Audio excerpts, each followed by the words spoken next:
Semugattiro gwa kawotto ogulabira ku biwu. Saagadde nange kufuuka mbula kalungi ng'ebirungo by'enkuba ennyolerezi.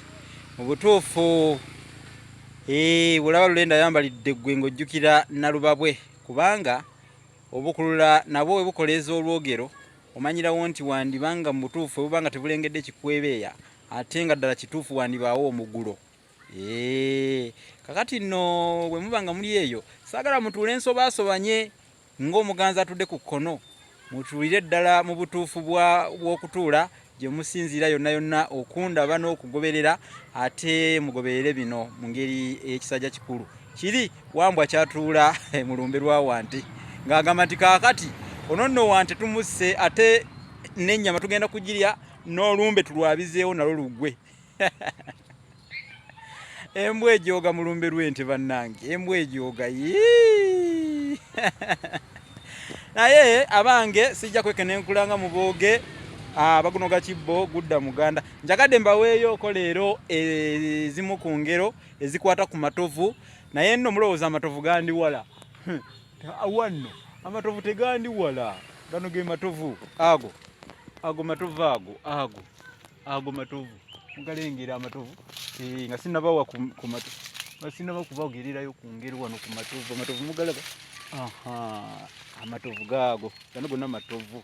Egyo gyonna miti gya matovu egyo gyonna matovu gali wano mangi era nga bw'ogalengera eego.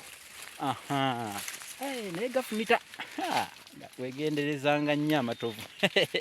Omanyi munnange waliwo n'enjogera egamba nti kasonsomolera ng'eriggwa ly'ettovu. Kati eyo gye ntandisizza. Akaggwa k'ettovu kano ketegereze katono kabeera ku kikoola okwo baaba nga bwolaba ekikoola ekyo bwe kyakula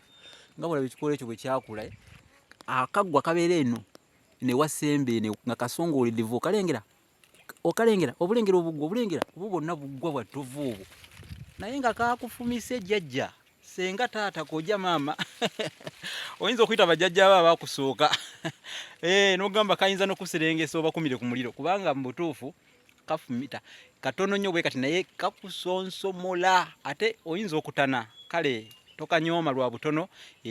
Kyobola bakajjako enjogera nti kasonsomolera ng'eriggwa ly'ettovu, ekintu ekisensera ennyo omuntu oba ekyo ekimuli ennyo obwongo. Mukwano gw'omuntu ayinza okugamba nti bannange yansonsomola ng'eriggwa ly'ettovu era bwe mulabako ne bwe sirya mmere. Ebyo nno bigambo byakupanka abaana abalenzi n'ab'obuwala nga kale kati olugero lugamba nti matovu lugwayo lutya. Lino nno linnya abenga yebatuuma matovu bangapi bano abenga bazzukulu bansamba be batuuma erinnya matovu. Matovu linnya lya lugero olugwayo nti amatovu tegeebikwa. Mukwano gwange Kizito Ben amanyiddwa nga Son of the Soil ali ku mukutu guli ogw'abalasange yanyumirwa enjogera eyo. Omanyi nagenda ne munnyonnyola erinnya eryo n'anyumirwa. Ayagala Oluganda Kizito Ben ayagala Oluganda bannange nkakuweereza kano. Yagamba nti nze kasita onyonnyodde erinnya ly'abengabi matovu nga bwe liggwayo ne bw'otajja kuziika konza ate lwaki omanyi ki oba nze ngenda okukusooka okufa. Kale matovu tegeebikwa kanve mu kusaagira mu bigambo nga ekimwa ky'omugole kijjira mu sirye ate ne kimala omuwumbo. Matovu olitegedde oba nga yeggwe matovu nga weddira ngabi kakati erinnya lyo litegedde. Omanyi engabi zaagala nnyo okubeera mu matovu gano uzisanga mu bubiro obusakaatidde obulimu amatovu nga mweziri. Kyobola abengabi batuuma erinnya matovu awo we lyava. Matovu amatovu tegeebikwa otegedde linnya lya lugero otegedde. Kati amatovu gano waliwo olugero olulala lwembadde njagala lubbawa naye ludduse. Waliwo olugero olulala lwaki sisiibula n'obudde buweddeyo mweraba tunaddiŋŋana. We naakomawo ku matovu nja kwongera ate mbawo ebirala.